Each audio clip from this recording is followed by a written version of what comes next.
ఇందాక మనం ముగ్గురు గురించి మాట్లాడుకున్నాం కదా సార్. అవును. ముగ్గురు గురించి కోట బాబాయ్, శ్రీహరి. ముగ్గురు గురించి ఒక క్వశ్చన్ ఉందని చెప్పాను. నేను ఫస్ట్ దాసర్ గారి గురించి అడుగుతున్నాను. ఈ 4వ వాళ్ళు కూడా ఉన్నారు, తెలంగాణ శకుంతల గారు. అడుగుతాను సార్, తెలుసు, అడుగుతాను. దాసర్ గారు లాస్ట్ రోజుల్లో చేతిలో చేయేసి శివాజీ రాజా ఇలాంటి వాడిని నేను ఇన్ని రోజులు దూరం పెట్టింది అని చెప్పి బాధపడ్డారు. అందరూ ఎదురుగుండా, నేను ఒక్కనే కాదు, నాతో పాటు ఇంకా ఆర్టిస్టులు ఉన్నారు. అసలు ఎందుకు దూరం పెట్టారు? ఏం జరిగింది మీ ఇద్దరి మధ్య?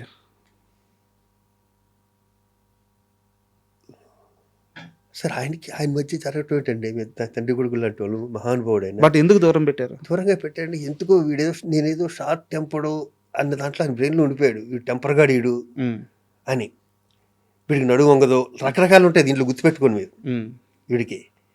వీడి షార్ట్ టెంపర్ గాడు, వీడి మీద కంప్లైంట్లు వస్తున్నాయి మనకి. అదే ఎదవలు ఉంటారు ఎందుకు అనుకున్నాగా, ఎవడో ఏదో చెప్పుంటాడు, దానివల్ల ఏదన్నా ఆయన కోపం ఉండొచ్చు, దూరం పెట్టాడు. దానికి తోడు నేను ఒక మాట అనేసాను ఆయన ఒకసారి, ఇది చదువుదాం ఏం పర్లే, ఉన్నదన్నట్టు చెప్పుకోవడానికి. శివాజీ ఒకసారి ఇంటికి రా అన్నాడు. ఎలక్షన్లో హాట్గా జరుగుతున్నాయి, నేనేమో రాజేంద్ర ప్రసాద్ని సపోర్ట్ చేస్తాను, నేను, కిరణ్, మా శ్రీరాము అందరూ. రాజేంద్ర ప్రసాద్కి వ్యతిరేకత ఉంది, మొత్తం అంతా వ్యతిరేకత ఉంది. నాకు తెలియదు ఇంతకు వ్యతిరేకత. నాకు రాజేంద్ర ప్రసాద్ అన్న వ్యక్తి మద్రాసులో మేమిద్దరం కలిసి యాక్ట్ చేస్తే నన్ను సపరేట్గా రూమ్లో కూర్చోబెట్టి ఇంట్లోంచి భోజనం తీసుకొచ్చి నాకు ముద్దలు కలిపి పెట్టేవాడు. నాకు అది చాలు, నాకు పెద్ద కోట్లు ఇవ్వక్కర్లా, ఆ చిన్న హెల్ప్ చాలు. నేను గుండెల్లో పెట్టేసుకోవడానికి, మీద పెట్టి మోసేసుకోవడానికి, నా మెంటాలిటీ అది. ఆడు నాకు అన్నం పెట్టాడు, అది చాలు. ఎవరిని చూసేవాడు కాదు ప్రసాద్ అన్నయ్య, నన్ను మాత్రం సపరేట్గా చూసేవాడు. నన్ను ఎప్పుడు రే భోజనం చేయకక్కడ, నువ్వు పైకి వచ్చే, అది బీజేపీలో జరిగినవాడు, ఎక్కడ జరిగినవాడు, నన్ను మాత్రం తనతో పాటు కూర్చోబెట్టుకునేవాడు. అప్పుడు తను హీరో, నేను క్యారెక్టర్ ఆర్టిస్ట్ని కదండి సార్. అలాగే కొంతమంది ఉంటారు, శుభలేఖ సుధాకర్ గారు. సార్ మీరు ప్రొడక్షన్ కార్లో వెళ్ళొద్దండి, నా కార్లో డ్రాప్ చేస్తాను. ఆయనకి ఏం పని సార్, నాకన్నా సీనియర్ శుభలేఖ సుధాకర్ గారు. దాన్ని ఎక్కడో బీజేపీలో షూటింగ్ జరిగితే ప్రొడక్షన్ గారు అంటే 4-5 ఎక్కిస్తారు. అప్పుడు కెరీర్ స్టార్టింగ్లో ఇంత ఫస్ట్ సినిమా ఇంత క్యారెక్టర్లు ఇస్తున్నప్పుడు నేను ఇంకా హీరో కాలే. ఈ రోజుకి నేను శుభలేఖ సుధాకర్ గుర్తుపెట్టుకుంటా, ఈ రోజుకి నేను సుధాకర్తో గుర్తు చేస్తూనే ఉంటా.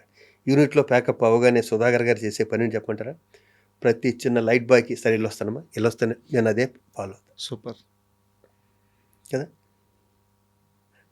మంచి నేర్చుకోవచ్చు. అలాంటి రాజేంద్ర ప్రసాద్ని అంతకుముందు కూడా 10 ఏళ్ళ క్రితం నన్ను కొంచెం నీకు గ్రిప్ ఉంది కదరా మూవీ ఆర్టిస్టులు, నీ మాట వింటారు, నేను నుంచుంటానంటే అప్పుడు నేను హెల్ప్ చేయలేకపోయా. అప్పుడు మురళీమోహన్ గారు నుంచుంటే నేను మురళీమోహన్ గారి సైడ్ ఉన్నా. ఎందుకంటే మురళీమోహన్ గారు ఇంట్లో పుట్టిన సంస్థ ఇది, మూవీ ఆర్టిస్ట్, ఆ గౌరవం ఉంది. అది నాకు ఒక షూటింగ్లో గుర్చేశాడు. అరే లాస్ట్ 10 ఏళ్ళ క్రితం మీ ఇంటికి వస్తే నువ్వు ఇలా అన్నావు అని ఒక సినిమాలో గుర్చేస్తే ఇప్పటి నువ్వు నుంచోపోని అన్నా, మాటిచ్చాను. ఎందుకంటే పెద్దవాడు ఎవరో ఒక ఆయన మురళీమోహన్ గారికి ఏదో నుంచోనో లేకపోతే ఇలాంటిది ఏదో వచ్చింది డిస్కషన్, ఇది కాదు, ఇలాంటి డిస్కషన్ వచ్చింది, ఈ మొక్క కాకపోవచ్చు, వస్తే నువ్వు నుంచో అన్నాడు. మరి నువ్వు ఉంటావు పక్కన ఉన్నాడు, నేను ఉంటాలే, నేను సెక్రటరీ చేస్తాను, నువ్వు ప్రెసిడెంట్ చేయి. అప్పటికి నేను ప్రెసిడెంట్ క్యాండిడేట్ని. వన్స్ అనౌన్స్ చేయగానే మొదలైందప్పా విపరీతమైన ఫోర్స్. నాకు దీంట్లో తప్పించుకునే వాళ్ళు తప్పించుకున్నారు, మా పక్కన వాళ్ళు రకరకాలు జరిగినాయి. అవి వేస్ట్ చెప్పుకోవడం, ఎందుకంటే ఆ తప్పించుకునే వాళ్ళకి అంత గుర్తింపు కూడా లేదు. వచ్చారు నా మీద ఫోర్స్ వెళ్ళేది. ఆ టైంలో అటేపు జయసుధ గారు నుంచున్నారు నా మీద, మా బావను అలీ నుంచోబెట్టారు నా మీద. అలీ నేను ఆ చిన్నప్పుడు మేమిద్దరం విపరీతమైన యారా అనుకునే బ్యాచ్లో అలీ నేను ఒకడు. కట్టు అలీకి నాకు ఫోన్లు కట్టు. జయసుధ గారు అంటే విపరీతమైన ఇష్టం నాకు. మీకు అభిమానం కదా అసలు అభిమానం ఏంటి, ఎవరికి ఉండదు జయసుధ గారు అంటే అభిమానం. కళ్ళ ముందు అలా బేటలు తెలిసిపోతాను ఇలాగ. ఆ టైంలో అది అంత హాట్గా ఉంది. పెద్దవాళ్ళందరూ నా మీద రివర్స్ అవుతున్నారు, ఉంటే నువ్వు ఉండు అంటున్నారు, రకరకాలు చెప్తున్నారు. నాకేమో మాట ఇచ్చాను, అన్న అంటే చాలా ఇష్టం నాకు. రాజేంద్ర ప్రసాద్ అనే వ్యక్తి అంటే చాలా ఇష్టం. నేను ఆ ముక్క మీద ఉండిపోయాను. సర్లే ఆయన నిలబెట్టాం కదా, పోనీ మనం పక్క వెళ్ళిపోదామా, పోనీ ఈ ఫోర్స్ తట్టుకోలేకపోతున్నాను, చాలా కష్టంగా ఉంది అనుకున్న టైంలో పెద్ద దాసనారాయణ దగ్గర ఫోన్ వచ్చింది. నన్ను ఇంటికి రమ్మంటున్నారని. కూర్చున్నారు. శివాజీ ఇంకేంట్రా, ఏం జరుగుతుందన్నాడు. ఏం లేదన్నా, మాట ఇచ్చాను. ఏం లేదు గురుగారు, మాట ఇచ్చాను, నేను ఇంకా మాట మీద ఉండిపోతానండి. అది కదా ఇంకోసారి ఆలోచించు, నువ్వు ఉంటావో పోనీ అన్నారు. నేను ఉండేవాడిని అయితే నేను అన్నయ్యనైతే నిలబెడతానండి, నేనే ఉండేవాడిని కదా. సరే ఒక్కసారికి వదిలేండి సార్, మీరు కాల్ పట్టుకుంటాను ప్లీజ్ సార్ గురుగారు, నేను రింగ్ రోడ్లో తిరిగి మళ్ళీ మీ దగ్గరికి వచ్చానేనండి, అందరినీ తిరుగుతున్నాను నేను అన్న. అనగానే ఎందుకో అలా చూసేసరికి పైన జయసుధ గారు, ఓకే. ఇంకా 4-5 మా ఆపోజిట్ దాంట్లో ఎవరున్నారో వాళ్ళు కనిపించారు. నీళ్ళు వస్తాను సార్. ఏంట్రా మాట్లాడుకున్నా? నీళ్ళు వస్తాను సార్. సార్ పైన వాళ్ళు ఉండగా మీరు నన్ను పిలిపించడం అనేది నాకు నచ్చలేదు సార్. వచ్చినప్పుడు నేను ఇష్టం ఇంతే. ఓకే. ఇదే జరిగింది. పైన వాళ్ళందరినీ పెద్దోళ్ళు పెట్టుకుని మీరు నన్ను ఇక్కడ పిలిపిస్తే నాకు నచ్చలేదు గురుగారు, ఇది నేను ఇంతేనండి అని వచ్చాను. దాని తర్వాత చిన్న గ్యాప్. ఓకే. భరద్వాజ గారు ఇల్లు ఉంటారు కదా, శ్రీ కళ్యాణ్, వాళ్ళందరూ నా గురించి, వాళ్ళందరికీ నన్ను మొదటి నుంచి చూస్తారు కదా వీళ్ళందరూ, వాళ్ళందరికీ చెప్పుంటారు. తర్వాత సో అది జరిగింది అయితే అది చివరి రోజుల్లో అర్థమైందంత. అది ఇన్నాళ్ళు నేను మిస్ అయ్యాను నేను అన్నాడు. అండ్ నెక్స్ట్ శ్రీహరి గారి క్వశ్చన్ అడిగే ముందు దీని కంటిన్యూటీ క్వశ్చన్ ఒకటి అడుగుతాను సార్. ఇంత కష్టపడ్డారు, దాసరి గారు అంత పెద్ద ఆయనకు కూడా మీరున్న పరిస్థితి చెప్పుకొని బయటకు వచ్చారు. ఓన్లీ రాజేంద్ర ప్రసాద్ గారికి మాట ఇచ్చాననే ఇంత కష్టపడ్డారు మీరు. ఇండస్ట్రీలో చాలామంది శత్రువులు చేసుకున్నారు, కానీ మీరు కానీ కాదంబరి గారు కానీ మీరంతా కష్టపడి గెలిపించిన రాజేంద్ర ప్రసాద్ అధ్యక్షుడు అయిన తరువాత మీరంతా ఒక్క రోజన్నా సాటిస్ఫాక్షన్గా ఉన్నారా? సమస్యలు రాలేదా? అనవసరంగా గెలిపించామని బాధపడలేదా? అనవసరంగా గెలిపించామని అనుకోలే.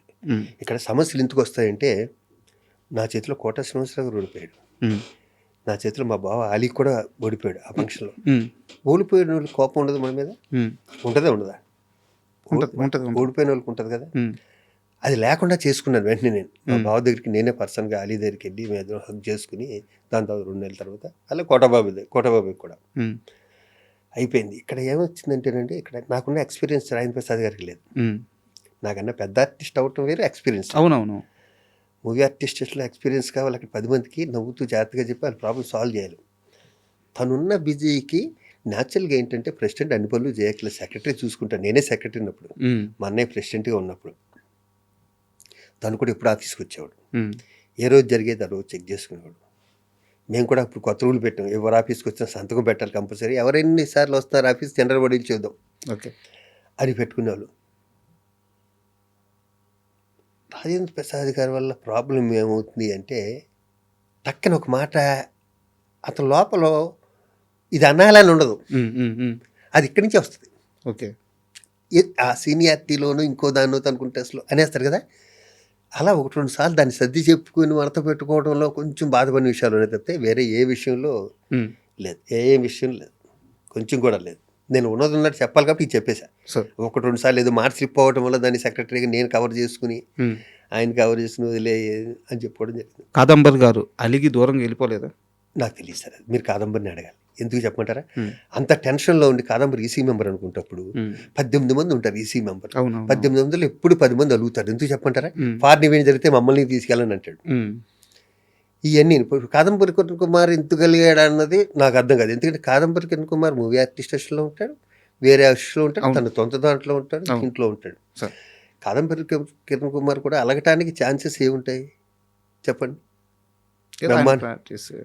ఆయన ప్రయారిటీస్ సంథింగ్ ఏదో అక్కడ నన్ను భాగం చేయలేదనో, నా ఇన్వాల్వ్మెంట్ లేదనో, లేదా నచ్చని పనులు ఏమన్నా జరుగుతుంటే నచ్చని పనులు. అసలు మూవీ ఆర్టిస్ట్లో ఏ ప్రెసిడెంట్ ఉన్నా అక్కడ ఒక పైసా తింటానికి ఉండదండి, మీరు గుర్తుపెట్టుకోండి. నా పగవాళ్ళు ఉన్నా కూడా నేను చెప్తా, అక్కడ ఎవడో తింటానికి ఎవడైనా సేవ చేయాలి. కొంతమంది ఎక్కువ చేస్తారు, కొంతమంది చేయరు, కొంతమంది అస్సలు చేయరు.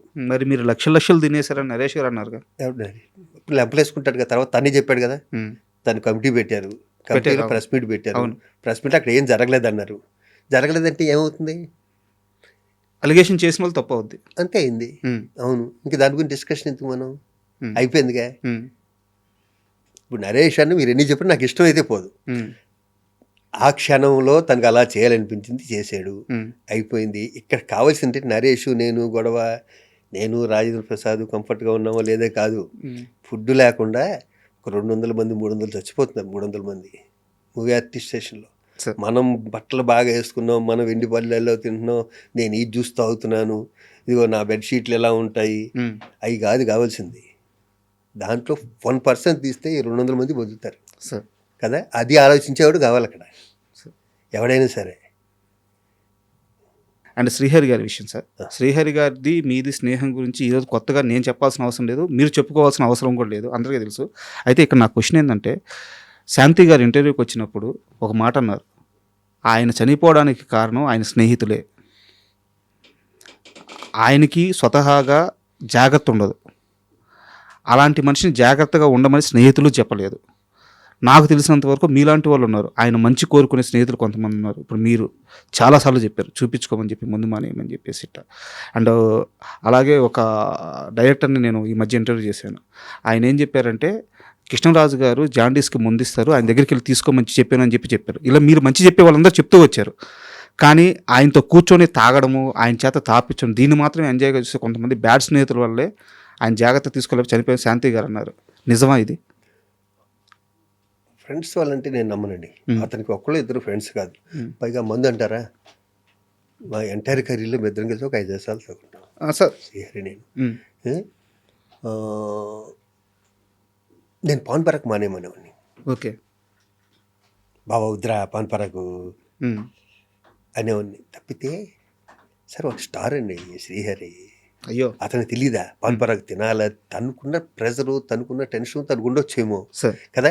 మనం చెవట నన్ను సిగరెట్లు చాలాసార్లు మానేమన్నారు కదా. ఎవరు మానమంటే మానాలన్నది ఫిక్స్ అయింది, మానేసాను. తప్పితే నేను విపరీతం కలిసేవాడిని 25 ఏళ్ళ క్రితం. 25 ఏళ్ళు నేను మానేసినాను. అది ఇంకొక విషయం, నాకు భరణి ఒకసారి చెప్పిన మాట ఎప్పుడు గుర్తొస్తుంది.